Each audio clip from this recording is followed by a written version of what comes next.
So you want to build up your emotional resilience in your business. This is super important because we know how important being emotionally regulated is.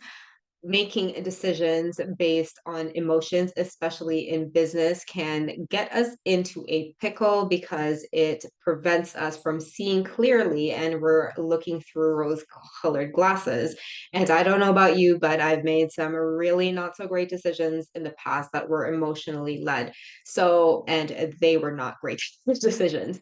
And so you want to build up that emotional resilience, which is good because you are in the right place.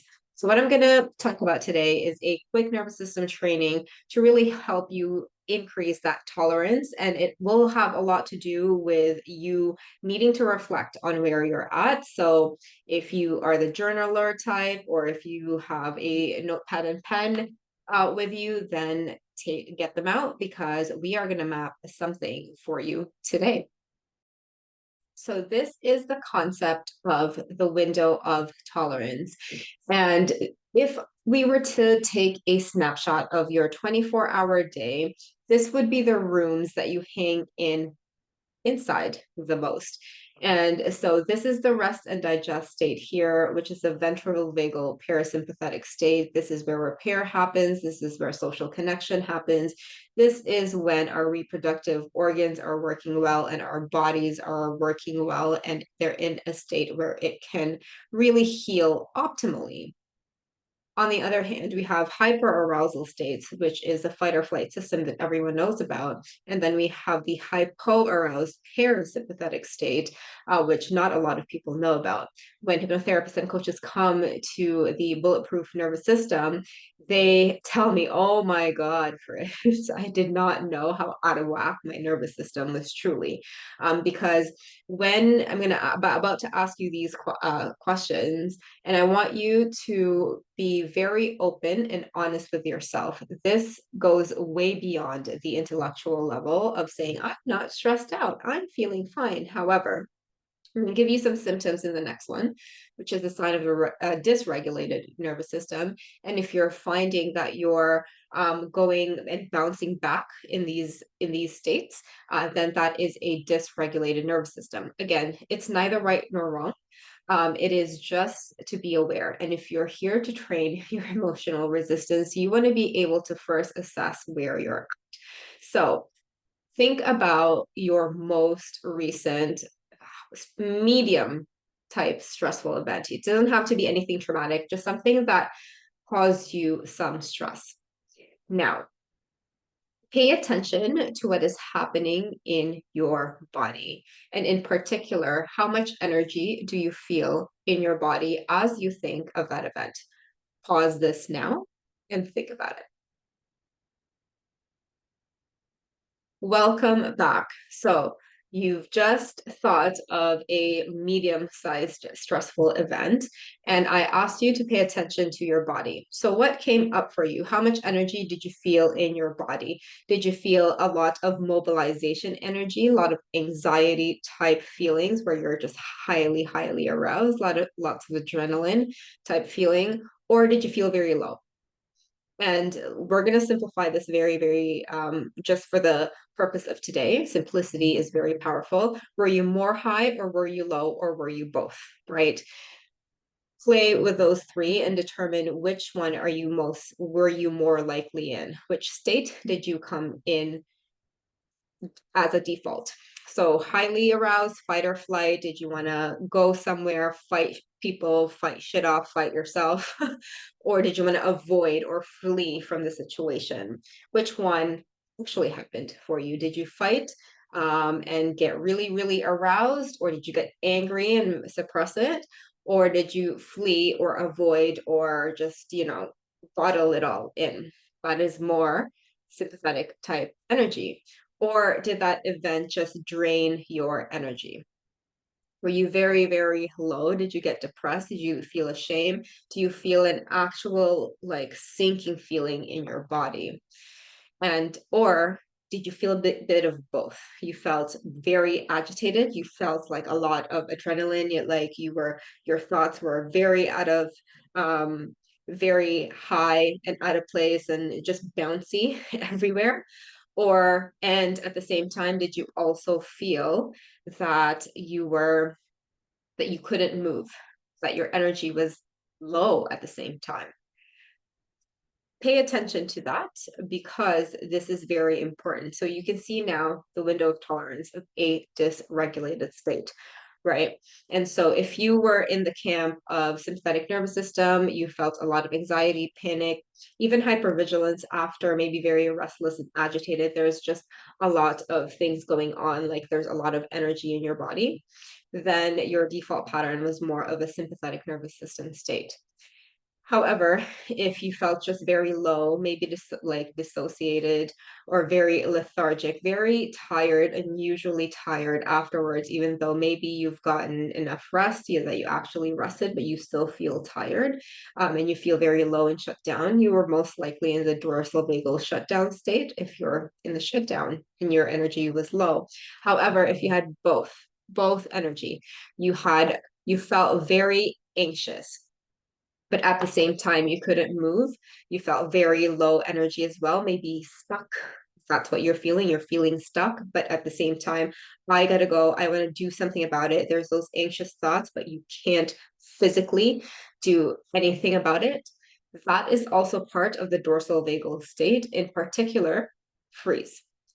And so what this window of tolerance does, and so once you classify where you're at, which state of that particular stressful event you defaulted in. This is very, very, very useful because then you can do something about it. So if you're watching this and you want a very specific nervous system regulation practice, comment the state that you were in below. So I'm gonna re um, readdress it. Were you in fight or flight, sympathetic nervous system state? Were you in shutdown when your energy was low, or did you have both? Were you in freeze? Um, Comment below the states, and I will send you a very specific tool to help you get out of that. So do that now. Again, fight or flight, were you in fight or flight? Were you in shutdown, fight and or flight, shutdown, or were you in freeze? Freeze especially has a very, very specific way for you to get out of. And if you try the traditional meditation type, relaxation type exercises for freeze, it's going to be useless because that's not how you get out of freeze. That's why you need the specific tools, and that's why you want to comment so I can give you the right things to use at the right time in the proper sequence, because that's what neuroplasticity is, and that is how you emotionally regulate. So now it's time to look back over your last 24 hours. Which of the rooms here did you hang out in the most of? The last 24 hours was 100. Where were you mostly? Were you in hyper arousal of anxiety, panic, hypervigilance, restlessness, and even agitation? Or were like how much percentage of time in that 24 hours did you spend in lethargy, shutdown, even freeze, like I talked about before? And how much time did you spend in your rest and digest state? This is the very, very first step of training yourself to become emotionally resilient. You want to be able to learn where you're at this present moment. And I know most trainings don't focus on this, which is very, very mind blowing to me, because how are you going to change something if you don't know your current pattern at this present moment in time, right? So this is one of the most helpful things you can do for yourself now. Put a percentage here. Is it like 40, 40, 20, or are you over here where you're 60, 20, 20, or 60, 20, 10, or should be 70, 20, 10? That's the math, right? Be honest with yourself. As I mentioned before, there's no right or wrong. This is the first step, because then you can increase this window of tolerance. So once you have this awareness, you can then use the practices that are designed for each state to help you increase that moment in time that you're in there. So when you're doing the somatic practice that you're going to receive, then you can that you can then increase the amount of time you spend in the room of regulation over here. So meanwhile, maybe you're someone who is 40, 40, 20, with each and every day that you spend only 10, maybe 15 minutes. If you get really good, you can really do it in less than five, even just a minute if you're really good and have gotten into the habitual pattern of it, it can really, really be fast. And that commitment every single day is gonna help you go from maybe just 20 here to eventually up to 30 to 40 as you continue to go along and go through your journey. And this is really what makes you resilient. And this is something that you need to commit to, right?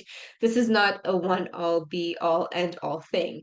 And I understand that sometimes it is difficult to get started. And that's why inside the bulletproof nervous system, we have calls weekly to ensure that we keep doing this.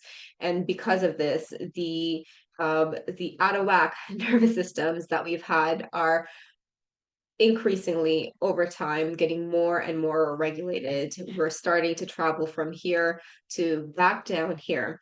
And as I've never mentioned this at all in here, the goal is to never release or remove our nervous system states. It is really all about going back into the ventral vagal state of managed stress.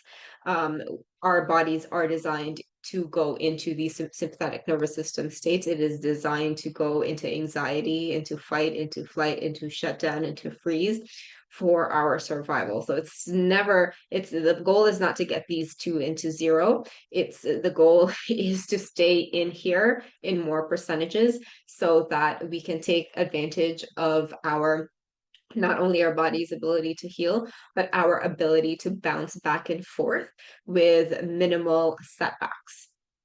And so I hope that this training helped. If really the thing is, if we don't work on our window of tolerance, we stay in these states for a very long time. And if we stay in anxiety, in restlessness, in agitation, or even in depression, is that where you want to be in life? Is that the life that you want to live, right? It's really just all about taking full control of our health. And this is one of the most natural ways that we can do that, that doesn't have to include thousands and thousands of dollars worth of, even therapy. You can achieve therapy on your own using these exercises. And some would argue that it's better than some therapy because we're actually working with our bodies. And that has proven to be true in the hundreds of people who have used these practices. So I hope that this helped. Let me know how that goes, and I will see you next time.